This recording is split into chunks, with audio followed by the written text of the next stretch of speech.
안녕하세요. 오늘 저희가 파헤쳐볼 자료들은요, 뭐랄까, 한 편의 경제 스릴러 영화 오프닝 같아요. 영국에서는 갑자기 환원 환전이 막히고, 잘 나가는 기업 내부자들은 자기 회사 주식을 막 던지기 바쁘고요. 심지어 시장에서는 우리 모두가 아는 그 짜파게티 하나보다 훨씬 적게 버는 회사가 수십조 원의 가치를 인정받고 있습니다. 이 사건들이 언뜻 보면 다 따로 노는 것 같은데 경제 유튜버 경제원 김PB의 영상들을 하나씩 맞춰보니까 이게 거대한 하나의 그림으로 보이더라고요. 오늘 저희의 미션은 바로 그 그림의 실체를 밝혀내는 겁니다. 그렇죠. 이게 개별 뉴스만 딱 보면 그냥 그런가 보다 하고 지나칠 수 있는 신호들이거든요. 근데 이걸 한데 모아보면 정말 일관된 어떤 방향을 가리키고 있어요. 그게 이 자료들의 핵심인 거죠. 그럼 그 첫 번째 단서부터 한번 따라가 보죠. 바로 환율 문제입니다. 최근에 원달러 환율이 계속 오르는데 보통 이러면 미국 달러가 강세구나 하고 생각하기 쉽잖아요. 근데 이번엔 그게 아니라는 거죠. 네, 바로 그 지점이 아주 중요합니다. 보통 원달러 환율은 그 달러 인덱스랑 같이 움직이는 게 정상이거든요.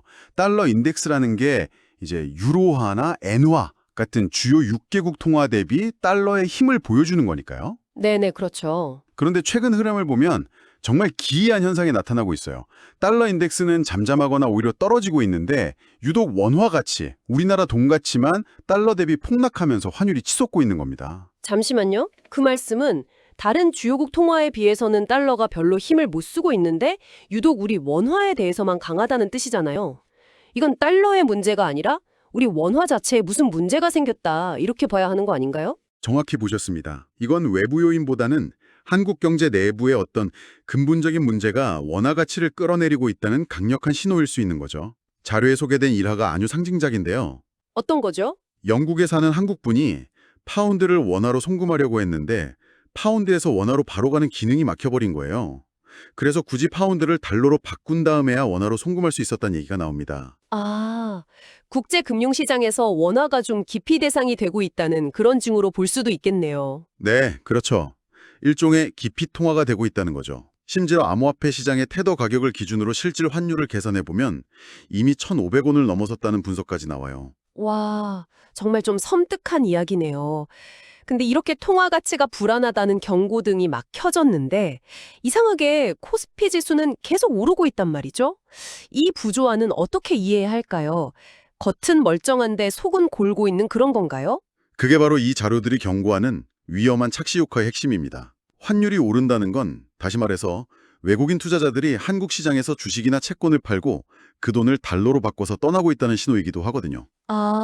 실제로 최근 데이터를 보면 외국인들이 안전자산으로 여기는 한국 국채까지 팔아치우고 있어요. 국제까지요? 그럼 외국인들은 나가고 있는데 주가 지수는 오른다. 그럼 그 사람들이 던지는 물량을 누군가 다 받아내고 있다는 거잖아요. 대체 누가요? 바로 개인 투자자들입니다. 자료에 나오는 데이터를 보면요. 개인이 정말 기록적인 수준으로 빚을 내서 이 물량을 다 소화하고 있어요. 소위 비투 열풍이죠. 2021년 그때 불장 때도 영끌 비투 얘기 많았는데 그때보다도 더 심각한 수준이라고요? 네, 자료에서는 그렇게 분석합니다. 양적으로도 그렇지만 질적으로 더 위험하다고 보는 거죠. 지금은 금리가 훨씬 높잖아요. 낮은 금리 시대의 빚하고 지금 같은 고금리 시대의 빚은 그 무게가 전혀 다르거든요. 그렇겠네요. 결국 외국인이 떠난 자리를 개인들의 빚이 위태롭게 떠받치고 있는 그야말로 폭탄 돌리기 같은 형국인 셈이죠. 근데 기술적 지표를 보면 더 아찔한데요. RSI, 상대 강도 지수라는 게 있는데 이걸 월봉 차트로 길게 보면요. 현재 코스피가 역사적인 과열의 정점에 와 있다는 신호가 뜹니다. 역사적인 정점이요?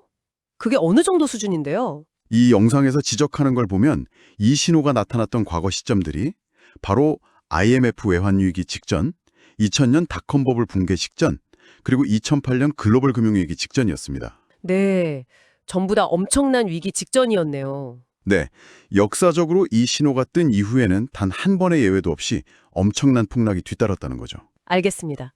국내 시장은 사실상 개인들의 빚이 외국인들의 빈자리를 채우는 정말 아슬아슬한 상황이라는 거군요. 그런데 사람들이 이렇게까지 위험한 베팅을 하는 데에는 뭔가 믿는 구석이 있기 때문일 거잖아요. 이번에는 다를 거야 하는 어떤 거대한 기대감. 이게 바로 글로벌 시장의 흐름과 연결되는 지점 아닐까요? 자료에서는 그 기대감의 정체로 AI를 지목하고 있죠. 맞습니다. 한국의 B2 열풍과 글로벌 AI 버블이 사실상 같은 심지를 공유하고 있다고 볼 수 있습니다. AI가 세상을 바꿀 거고 지금 이 흐름에 못하면 끝이다. 이런 강력한 믿음이죠. 근데 영화 빅쇼트의 실제 주인공으로 유명한 마이클 버리가 이 AI 버블의 민낯을 파헤친 분석이 아주 흥미롭습니다. 빅테크 기업들이 회계장부상의 트릭으로 이익을 부풀리고 있다고 주장하거든요. 회계 장부상의 트릭이요? 네, 바로 감가상각 기간을 인위적으로 늘리는 방식입니다. 예를 들어서 AI 서버용으로 100억짜리 기계를 샀다고 해보죠. 원래 이 기계의 수명을 4년으로 잡았다면 매년 25억씩 비용으로 처리해야 하잖아요. 네. 근데 갑자기 우리 AI 기술이 너무 좋아서 이 기계를 6년은 쓸 수 있을 것 같다. 이렇게 회계 기준을 바꿔버리는 거예요. 아, 잠시만요. 제가 이해했는지 한번 보죠. 그러니까 기계의 실제 수명이 늘어난 것도 아닌데 장부상으로만 수명을 6년으로 늘리면 연간 비용이 25억에서 한 10여억 정도로 줄어들잖아요. 그러면 비용이 준 만큼 이익은 늘어난 것처럼 보이게 되겠네요. 실제로 돈을 더 번 건 하나도 없는데도요. 정확합니다. 거의 희망사항을 회계에 반영하는 수준인 거죠. 바로 그 착시 효과를 노리는 겁니다. 마이클 버리는 아마존, 구글 같은 빅테크 기업들이 이런 식으로 부풀린 이익이 무려 240조 원에 달할 수 있다고 추정했어요. 240조요? 와, 사실상 미래의 가장이익을 현재로 땡겨와서 주가를 띄우고 있다는 비판이네요. 회계 장부부터가 어딘가 수상하다는 거군요. 그렇다면 현실에서는 AI가 정말 기업들에게 돈을 벌어다 주고 있긴 한가요? 이 부분에 대해 매친지 보고서가 꽤나 냉정한 답변을 내놓았다고요? 네, 한마디로 아직은 멀었다는 겁니다.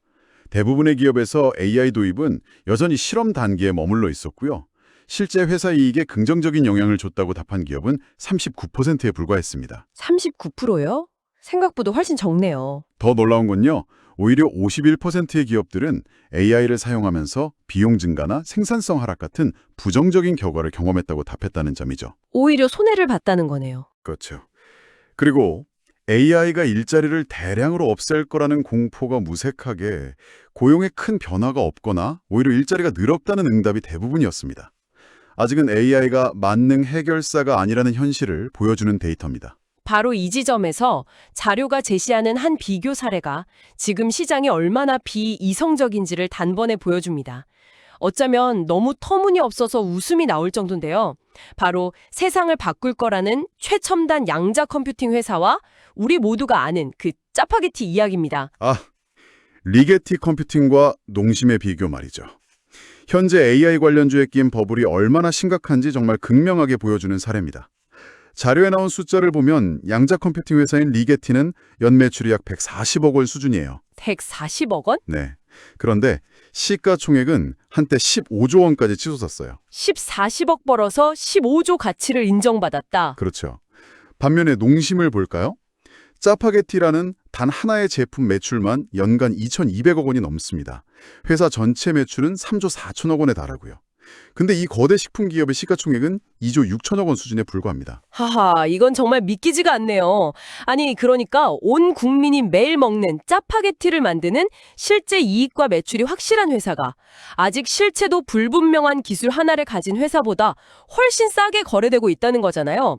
자료를 보면서도 제 눈에 의심하게 됩니다. 이게 말이 되나요? 상식적으로는 이해하기 어렵죠. 리게티의 매출이 지금보다 100배가 늘어난다고 해도 현재 주가가 비싸다는 계산이 나올 정도니까요.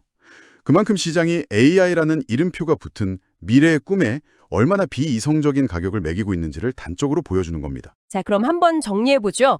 한국 시장은 개인들의 빚으로 쌓아 올린 위태로운 성이고 글로벌 시장은 회계 트릭과 비이성적인 기대로 부풀려진 AI 버블 위에 서 있습니다.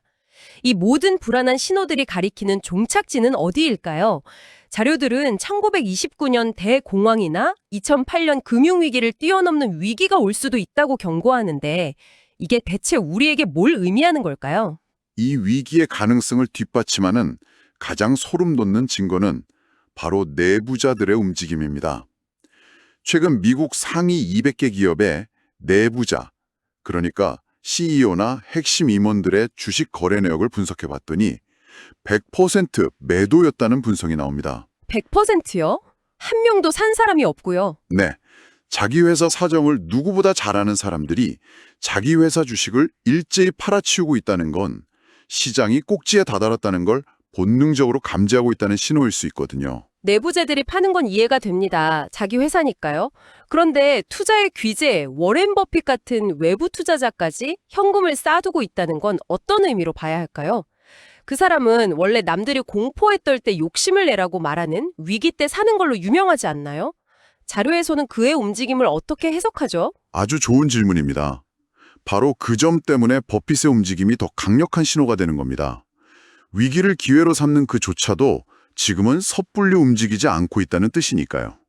그의 회사 버크셔 해서웨이는 현재 역사상 최대 규모인 546조 원이라는 어마어마한 현금을 쌓아두고 사실상 투자를 멈춘 상태입니다. 546조 원. 네, 시장에 가장 똑똑한 돈 스마트 머니가 다가올 충격에 대비해 안전한 곳으로 몸을 숨기고 있다는 증거로 해석하는 거죠.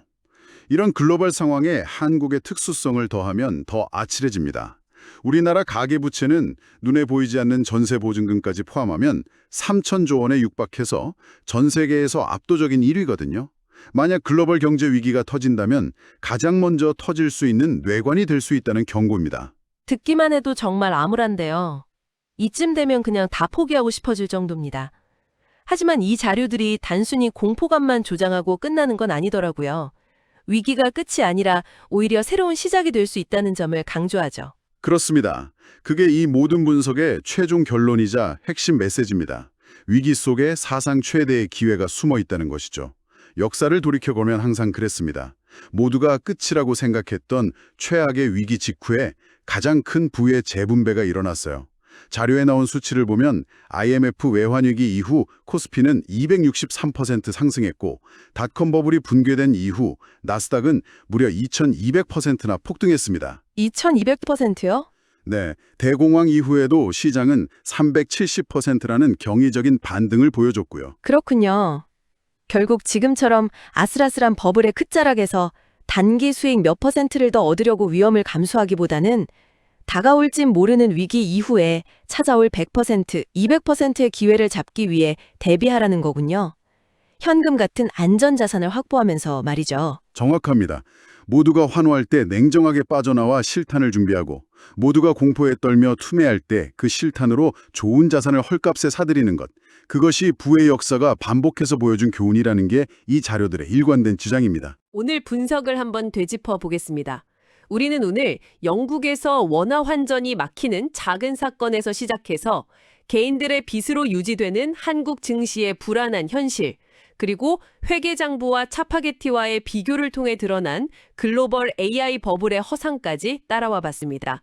그리고 이 모든 걸 먼저 감지한 스마트머니는 이미 비상구로 향하고 있다는 신호까지 확인했죠. 그런데 자료 말미에는 이런 경제적 위기감 속에서 나타나는 또 다른 현상에 대한 어쩌면 더 근본적인 이야기가 나옵니다. 바로 부자, 엘리트, 심지어 중산층까지 한국을 떠나는 이민이 급증하고 있다는 사실입니다. 심지어 그 대안으로 인도네시아나 베트남 같은 고성장 신흥국을 진지하게 고려한다는 분석도 있죠. 만약 한 나라에 가장 똑똑하고 부유한 사람들이 먼저 떠나기 시작했다면 그것은 단순히 개인의 선택을 넘어 우리가 발딛고 있는 이 시스템 자체에 대한 근본적인 질문을 던지는 것은 아닐까요? 그리고 다가올 폭풍의 규모가 이토록 거대하다면 과연 개인의 대비란 어디까지 가능하고 또 유효할지 한 번쯤 깊이 생각해 볼 문제입니다.